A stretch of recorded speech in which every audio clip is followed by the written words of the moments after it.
Hello, everyone, and welcome back to Potty Plant Entertainment. My name is Chris, and in case you don't know, I review movies and I rank them on a scale of 0 to 100 in increments of 5. Today, we are doing part 2 of our Michael Bay series with The Rock. I already reviewed Ambulance, did a long review on that. It's like 18 minutes long, and it's pretty funny because I was just very mad the whole time at how terrible that movie is. So go check out my review for Ambulance. Let's get started talking about Michael Bay's best film, The Rock. Not Dwayne Johnson. Unfortunately, he is not in this movie, but it would have been nice if he'd made a cameo appearance at least. So The Rock came out in 1996, and it stars Sean Connery, Nicolas Cage, and Ed Harris. It was directed by Michael Bay and was produced by Sean Connery, Louis A. Stroller, and William Stewart. And this movie tells a story where Ed Harris plays a general who takes a bunch of his loyalists from the Marines to go to Alcatraz Island, kidnap the tourists there, and take some deadly gas and hook it up to 3 rockets around the island and aim them at San Francisco. And he tells the government that he demands that $1 million be paid to the families of all the men lost under his command, plus extra for them, or he's gonna send this deadly gas out to San Francisco. And so the government calls on Nicolas Cage, who's a chemical weapons expert who works for the FBI, and Sean Connery, who in this world is the only man to ever escape from Alcatraz Island. And they go into Alcatraz Island with a team of operatives led by Michael Biehn to put a stop to it. The Rock is one of the most awesome movies of all time.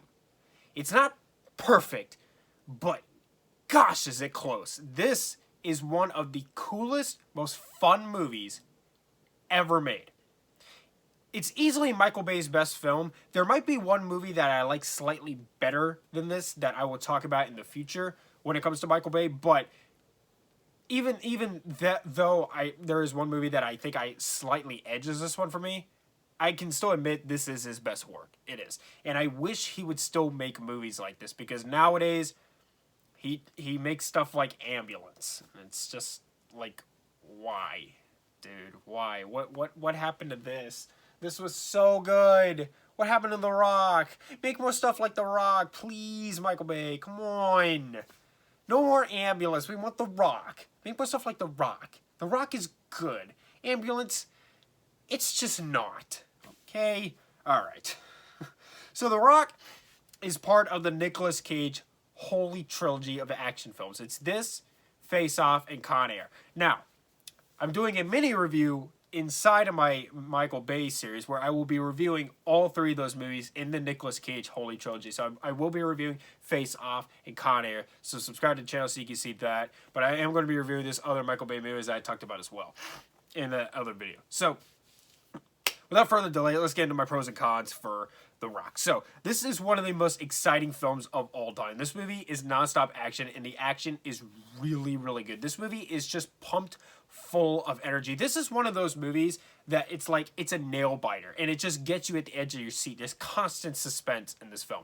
Constant. And it's really, really well done. All the action is in camera, and it looks really good. It's pumped full with so much adrenaline that you just want to jump into the screen and start fighting bad guys with Nicolas Cage. Like, it's just so well done. The action sequences are captivating. They suck you right into the film.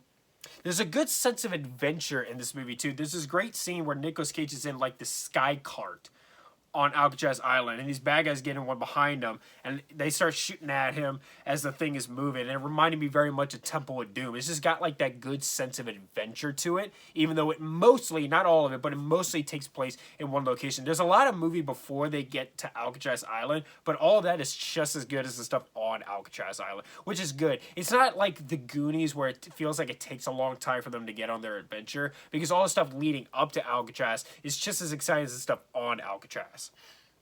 The music is really good. Hans Zimmer did the score for this, and I love the music to this movie. It's so good. It's part of the reason why you get hyped up during these action sequences so much. And when all the military guys are marching around and you got that awesome Hans Zimmer score right on top of it, it's just yes.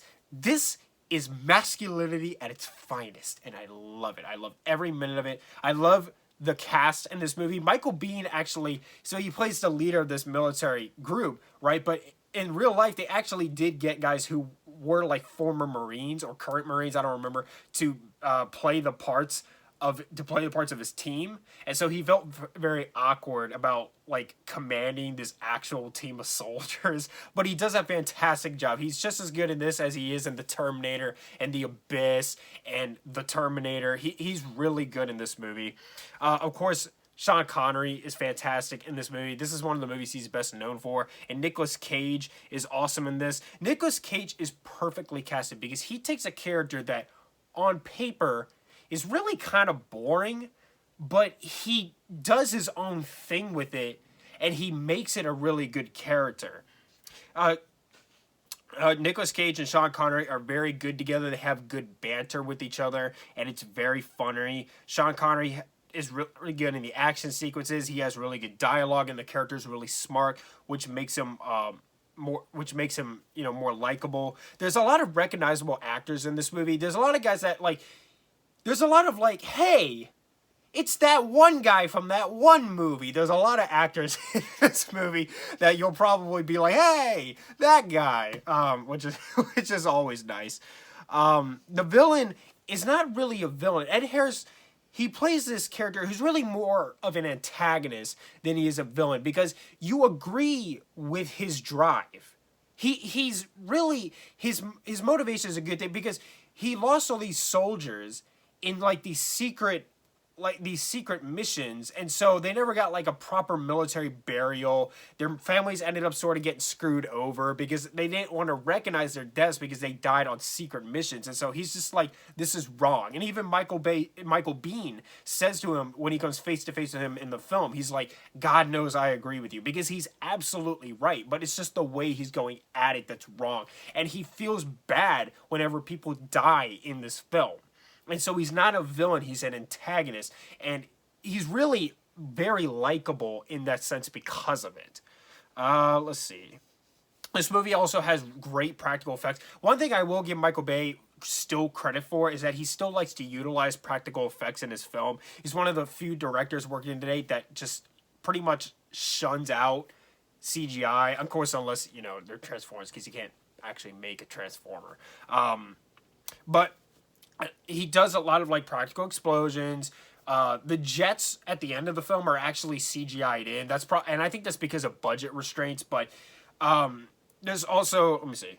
Oh, the divers. So in the scene where when they get into the water and they swim under the island to get in, that's actually miniature dolls that they had made, and you can watch it on YouTube. There's behind the scenes clips of it, but they actually did make these little miniature dolls to make it look like they're swimming underwater. It's really, really cool. And the CGI on the jets holds up great too. I would have never guessed that was CGI. They hold up really, really well. The supporting cast is really good. They bring a lot of energy to this movie as well.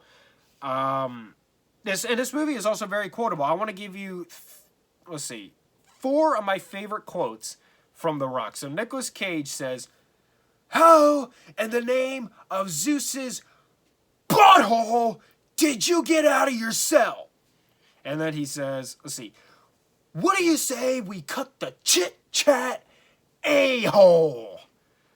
And of course, there's the most famous line from this movie, "Your best. Losers always whine about their best. Winners go home and F the prom queen." Sorry, family-friendly channel. And of course, the scene when Ed Harris meets Michael Biehn. "Order your men to lay down their weapons. I will not give that order." I love the heightened masculinity in this movie. It really works for this film. It doesn't work for Ambulance, where it just feels unnecessary, too over the top. But in this movie, that really high sense of masculine energy, it works beautifully. All right, now like I said, this is not a perfect movie. It's really close. This is one of my favorite movies of all time that I can't quite give my highest rating. There are smaller moments in this movie that could have been written better. For example, there's a scene where Nicolas Cage and Sean Connery have both been caught, and they're both in the old cells on the island. They've both been caught by the bad guys, and they're left unguarded, which just helps them to escape. Also, like, in the San Francisco chase scene, which is one of the best chase scenes of all time, in my opinion, there's a couple of times where vehicles explode just because they crash. I never like that in movies. Like, I don't like it when things just explode just for the sake of exploding. It's really dumb.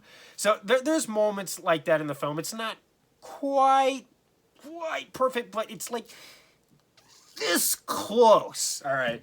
So, with all that being said, I'm going to give The Rock a 95. We will be back very soon with more content. Tons more content coming your way. Alright, thank you so much for watching. Subscribe to Potty Planet Entertainment for more. Hit the like button. Leave me reviews, suggestions down in the comments down below. Follow me on Instagram at Potty Planet Entertainment for channel updates. And much love.